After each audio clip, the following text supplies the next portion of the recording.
5월 7일 목요일 새벽 예배를 하나님께 드리겠습니다. 오늘 우리에게 주신 하나님의 말씀 열왕기상 2장 26절에서 35절의 말씀입니다. 봉독은 28절에서 35절까지 읽겠습니다. 그 소문이 요압에게 들림에 그가 여호와의 장막으로 도망하여 제단불을 잡으니 이는 그가 다윗을 떠나 압살롬을 따르지 아니하였으나 아도니아를 따랐음이더라. 어떤 사람이 솔로몬 왕에게 아뢰되 요압이 여호와의 장막으로 도망하여 제단 곁에 있나이다.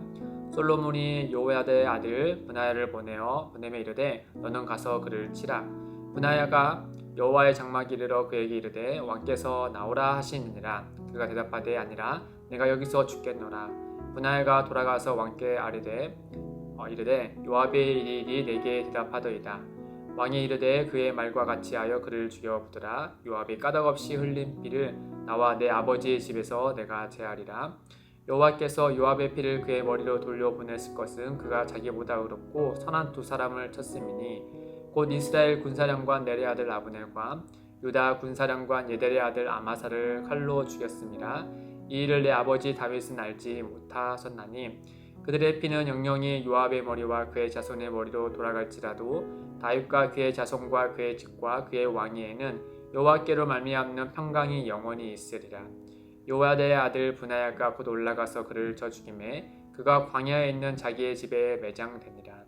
왕이 이에 요야드의 아들 브나야를 요압을 대신하여 군사령관으로 삼고 또 제사장 사독으로 아비아다를 대신하게 하니라. 아멘.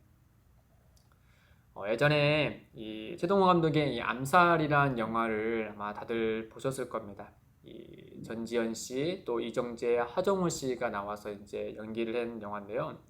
이제 배경은 일제 강점기 때 이제 독립군으로 헌신한 이 극중의 염석진이죠. 이제 이정재 씨가 연기를 했는데 그 사람을 중심으로 이제 독립군을 배신하고 또 친일 쪽에 서서 또 이렇게 얽힌 이야기를 다루고 있어요. 이제 그 극중에 이제 염석진 씨가 이제 독립군으로 활동하다가 이제 변질해서 독립군을 배신하고 이제 일제 쪽에 서서 친일 쪽에 서서 이 독립군들을 이제 위기에 모는 그런 스토리를 담고 있잖아요. 그렇게 해서 이제 스토리가 흘러가다가 이제 해방이 되었어요. 그런 다음에 친일 쪽에 섰던 염석진 씨를 이제 재판하는 과정 가운데 한 장면이 마지막에 나오는데 그때 이제 염석진이 이제 자기의 몸에 총자국날을 얘기를 하면서 본인이 이제 독립군 때 이렇게 헌신했다라는 것을 계속 강조해서 이야기하잖아요. 그렇게 이제 재판에서도 이 사람에 대해서 이제 죄에 대해서 묻지 못하고 이제 영화가 끝나려 할 때쯤에 마지막에 이제 같이 활동했던 독립군 동료들이 염석진에게 찾아와서 총을 겨누죠. 이제 목숨을 잃을 위기에 설사 염석진이 이제 그 사람 동료들에게 이제 마지막에 이런 얘기를 해요. 뭐라고 얘기하면 해방될 줄 몰랐으니까 이제 이런 얘기를 하거든요. 그러니까 본인이 해방될 줄 몰랐으니까 독립군에 서지 않고 친일 쪽에 서서 본인은 이런 선택을 했다라고 이렇게 정당화하는 얘기를 하죠. 해방될 줄 몰랐으니까 그와 같이 했다라고 이렇게 마지막 메시지를 남기고 영화가 끝납니다. 아마 이 제단불을 잡고 있는 이 요압도 그런 심정이었을 거예요. 자신이 선택한 아도니아가 왕이 아니라 이 솔로몬이 왕이 될 줄 몰랐으니까 라고 하면서 그 자리에서 큰 후회를 하면서 제단불을 잡고 있었을 겁니다. 요압이란 인물을 보면요, 그는 자신의 선택에 늘 옳았어요. 또 그 자신의 선택으로 인해서 주어진 권력과 명예가 늘 자신을 보호해주고 또 자신의 행동을 정당화해줬기 때문에 이번에도 본인이 선택한 그 아도니아가 왕이 되어서 본인이 계속해서 그 권력 안에서 머무를 줄 알았습니다.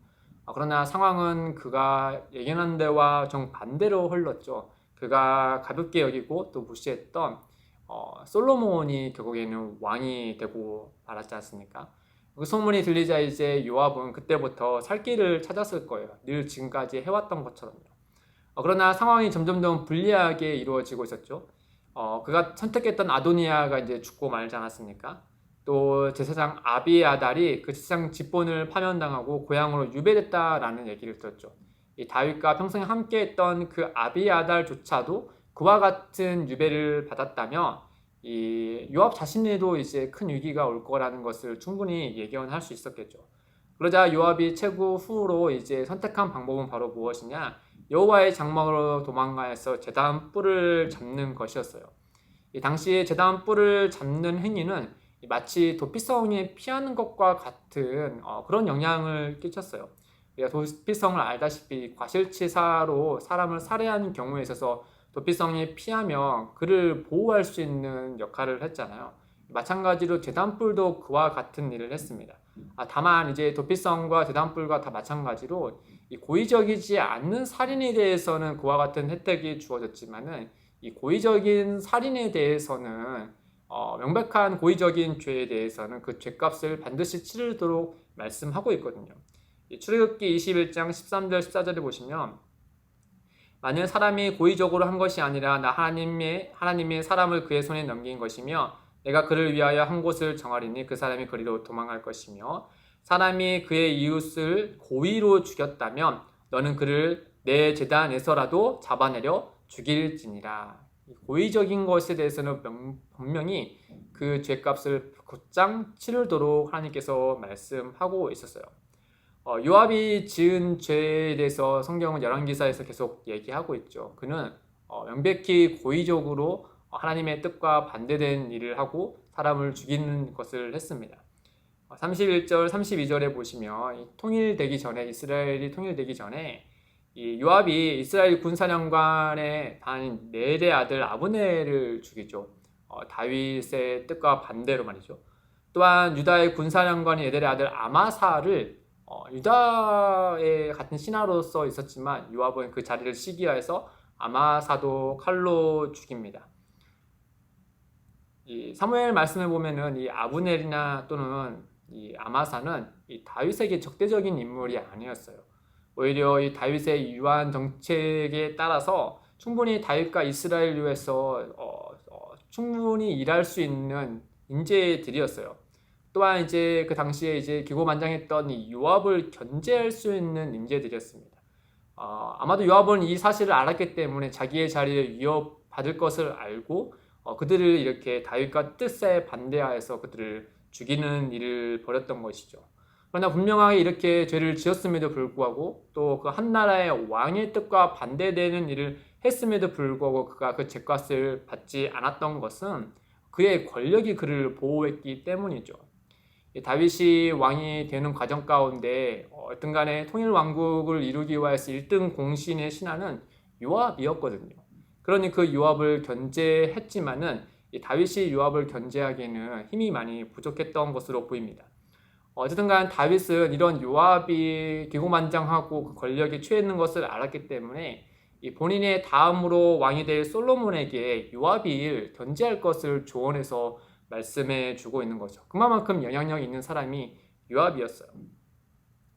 어쨌든 간에 요압은 과거 자신이 죄가 분명했음에도 불구하고 그 죄값을 받지 않았던 것은 자신이 쌓아 올린 그런 선택과 또 그에 따라서는 그 권력이 그를 보호해 줬기 때문이죠. 그러나 이제는 어떻게 됐습니까? 그 권력이 다 사라지자 그가 마지막에 잡는 것은 여호와의 제단 뿔이었어요.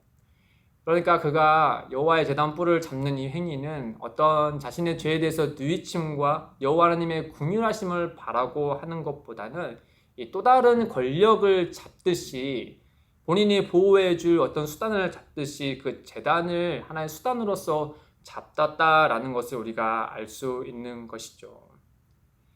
아마도 요압은 그 제단 뿔을 잡으면서 후회를 했을 겁니다. 그러면서 이 무고한 아브넬과 또 아마사를 죽였을 때만 하더라도 본인은 이와 같은 죄값을 받을 것이라고 상상하지 못했을 거예요. 그러나 성경은 우리에게 분명히 얘기하기를 그가 그와 같은 죄 때문에 솔로몬의 칼에 의해서 죽게 되었다라고 분명히 그 심판에 대해서 그 명의에 대해서 그 권위에 대해서 말씀하고 있는 거죠. 열왕기상 2장 32절에 여호와께서 요압의 피를 그의 머리로 돌려보내실 것은 그가 자기보다 의롭고 선한 두 사람을 쳤음이니. 요압에 대해서는 분명히 이와 같이 말씀하고 있는 것이죠. 사랑하는 성도 여러분, 우리는 어미하신 하나님 앞에서 우리의 행실을 되돌아볼 필요가 있죠. 우리가 혹여나 지난날 그랬던 행위가 있는데 여전히 뉘우치지 않고 또 회개하지 않는 부분이 있더라면은 또 그로 인하여서 우리 일상에 아무 변화가 없기 때문에 그냥 지나친 것이 있다면 오히려 우리는 이런 것을 더 위험한 것으로 여겨야 합니다. 왜냐하면 이 되돌이킬 수 있을 때 되돌이키면 회복이 되고 살 길이 열리지만 이 죄라는 것은 우리로 하여금 이런 영적인 감각을 둔하게 하고 느슨하게 해서 이 회개할 기회마저도 없애려고 하기 때문에 우리가 그릇된 길에 서 있었던 것을 회개하지 않고 내버려둬서 아무 일도 없다고 해서 그냥 안심할 것이 아니라 오히려 되돌이킬 수 있는 그 길마저도 죄가 잠식하고 있구나 라는 사실로 우리가 깨닫고 그 옳지 않은 것을 하나님 앞에 서둘러 회개하고 용서를 구하고 자유하는 것이 지혜로운 처사이겠죠. 요압은 그 지혜로운 처사를 할 기회가 분명히 있었겠지만 그는 끝내 하지 않아서 이와 같은 비참한 최후를 맞이하게 된 것입니다. 잠언서 5장 21절에서 23절에 보면 우리에게 이런 지혜를 가르칩니다. 대저 사람의 길은 여호와 눈앞에 있나니 그가 그 사람의 모든 길을 평탄하게 하시느니라. 악인은 자기의 악에 걸리며 그 죄에 줄에 매이나니 그는 훈계를 받지 아니함으로 말미암아 죽겠고 심히 미련함으로 말미암아 혼미하게 되느니라. 악인은 자기의 악에 걸리며 그 죄의 줄에 매이게 된다고 우리에게 말씀하고 있는 겁니다. 우리의 길이 늘 여호와 앞에 있다는 사실, 그분의 눈앞에 있다는 사실을 우리가 기억할 때 우리는 하나님 앞에 옳지 않은 부분이 있으면 하나님께 회개하고 용서를 구하고 그 공의를 베푸시며 용서하시는 하나님의 은혜 아래서 자유해져야 되겠죠. 그와 같은 은혜가 있기를 주님의 이름으로 축복합니다. 함께 기도하겠습니다. 공의로우신 하나님 아버지, 옳은 일과 그릇된 일을 한치의 오차도 없이 공의로 심판하신 하나님이 계시기에 우리는 하나님 앞에서 옳은 일을 선택할 수 있습니다. 또 세상의 불의한 일을 볼 때 희망 없음에 좌절하기보단 하나님을 소망하게 되지요. 그러나 주님, 우리는 연약하기에 이 일을 알고 믿지만 선을 선택하고 행하기에 망설이시고 어렵게 다가오는 부분들이 많이 있습니다. 주님, 이런 우리를 불쌍히 여기시고 우리를 도와주옵소서. 성령님께서 날마다 함께하여 주시사 옳은 일을 선택하고요 하나님께 영광을 드릴 수 있는 인생 되도록 인도하여 주옵소서. 감사하며 예수님의 이름으로 기도드립니다. 아멘. 오늘도 두 가지의 기도 제목을 두고 기도하겠습니다. 첫째, 하나님 앞에 옳지 못한 부분이 있다며 속히 회개하고 은혜 안에 자유하게 하옵소서. 둘째, 기쁨이 되는 교회가 세상의 소금이 되어 부패한 곳에 소망이 되게 하옵소서. 이를 위해 함께 기도하며 나아가겠습니다.